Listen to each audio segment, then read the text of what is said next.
Good evening. It's midnight and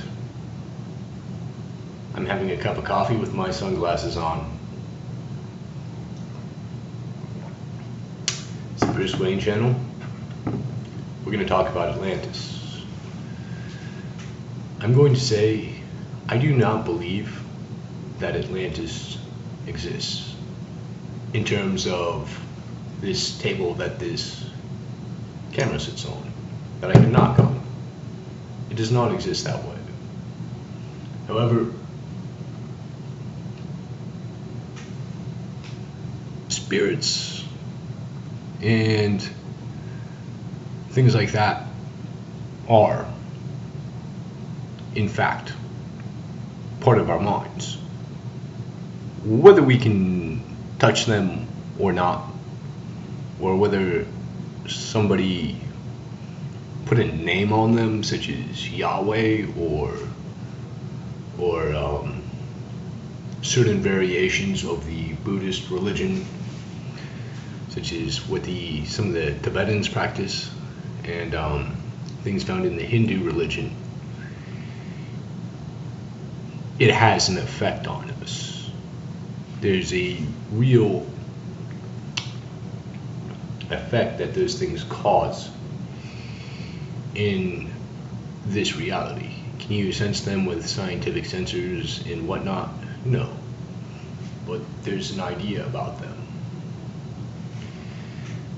They exist in the realm of forms. Plato told us about the myth of Atlantis. He's also the founder of the Academy.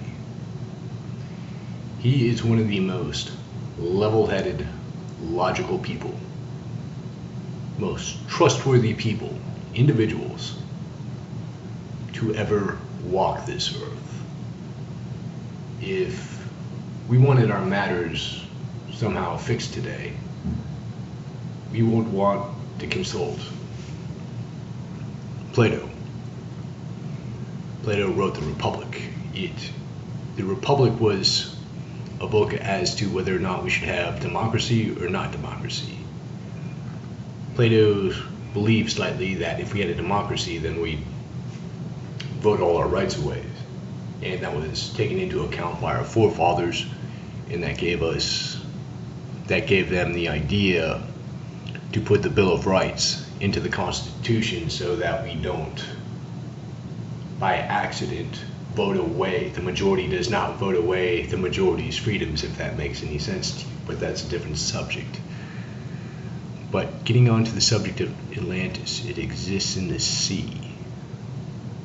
And it's like heaven, but it exists in the sea. So it's so much different. This genius Plato thought of this idea, this world about heaven being in the sea, so to speak, around, fish and dolphin and coral reefs and with diving and people swimming, and there's an island with lush vegetation. He wrote about it in the Timaeus and Critias, or Critias, however you would like to pronounce that. So there's two books, Critias or the Timaeus. Those were his original works. Timaeus, it was a book about the universe, and it starts with how Atlantis sinks into the ocean. There's a part that talks about the rise of Atlantis and it being built by the god of Poseidon. And then there's a falling of Atlantis that describes how Athens in Egypt came into play in Western Europe and in North Africa. Also, the story Conan the Barbarian is based on the myth of Atlantis, that with James Earl Jones and Arnold Schwarzenegger. Fantastic movie.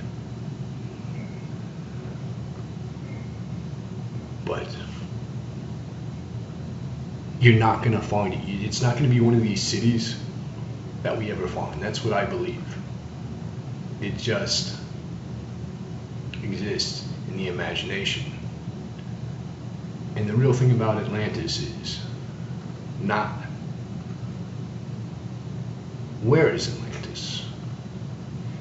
It's about what can we do with our creativity to create something beyond Atlantis.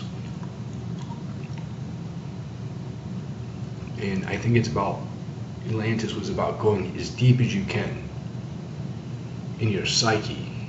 Plato went so deep into the psyche. He believed that we could understand our world through meditation and thinking. It's not entirely true, but it's true to a good bit. Albert Einstein, he believed in Plato, in Plato's idea about forms, and Albert Einstein figured out at least not the whole universe, just half of it with his theories of special and general relativity, the speed of light and time dilation and black holes. Einstein figured out all those things in his own mind without doing any experiments. But there's things about physics, and there's a spirit realm, and spirits do affect us. Whether you call these spirits Yahweh or Buddha or Allah or the universal spirit or Neptune or Poseidon or whichever, or Indian gods. These spirits, they are real, and they're portrayed through artwork, and they're also used in symbology as well. Corporations use them, and they're derived from the realm of forms, which we get in touch with in our minds. Now, the realm of forms, I'll talk about some simple concepts. The realm of forms is why your computer is there. Alright? Your computer is able to operate because many scientists, they meditate on squares and circles.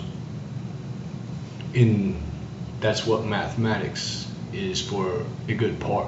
It's meditation on squares and circles and thinking about how circular are things or how square are things, and everything is a comparison to those things. However, we've never really seen a real square or a real circle. So a square has perfect 90-degree angles and 4 exactly equal sides. Nothing in this world, not buildings, nothing has perfect 90-degree angles or perfect circular or perfect circularity to it. It's always a little bit off or crooked in this reality. However, scientists know, and mathematicians, they know to meditate upon these things. These things have an effect on us. But then there are other things, like more complex things. You know, the forms of our ideal mate. There's a form of comedy. There's a form of beauty and pleasure, which is what beauty and pleasure of an entire landscape or place we'd like to live. And that's Atlantis. And Plato kind of transcended the idea of, instead of having heaven up in the sky, he was one of the only people, the few people, to put it in the sea.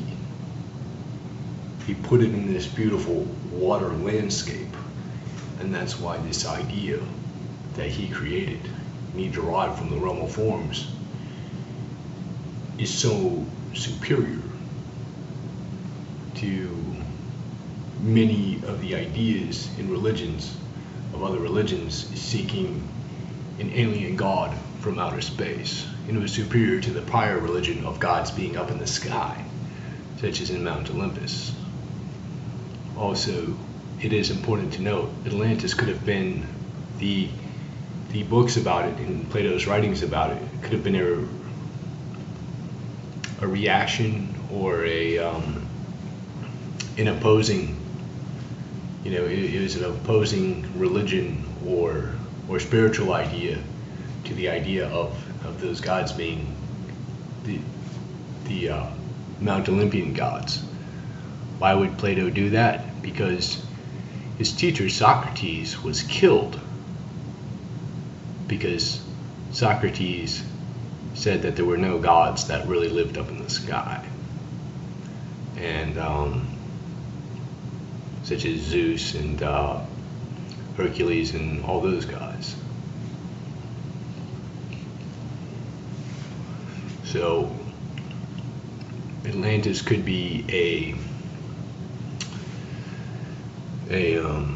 reaction, an opposing reaction to that idea.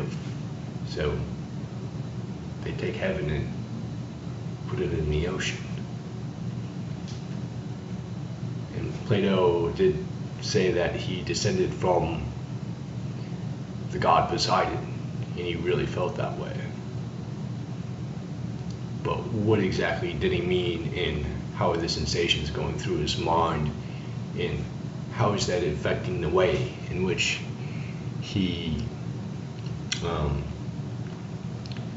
goes about dealing with people and deciding on political decisions? Would he decide life and death upon a human as to whether they believed in Atlantis or not, or whether they believed that he really descended from King Neptune, also known as King Poseidon? No, he would not. He wouldn't take it that far, but it was for his own meditation, and to he felt that a world, that we should try and make our world like that, like Atlantis, is what he meant. He didn't mean that we should go ever and try and find Atlantis. He meant that we should try and make our world like Atlantis. So maybe we should all see how we can make our world like Atlantis. All right? Thank you.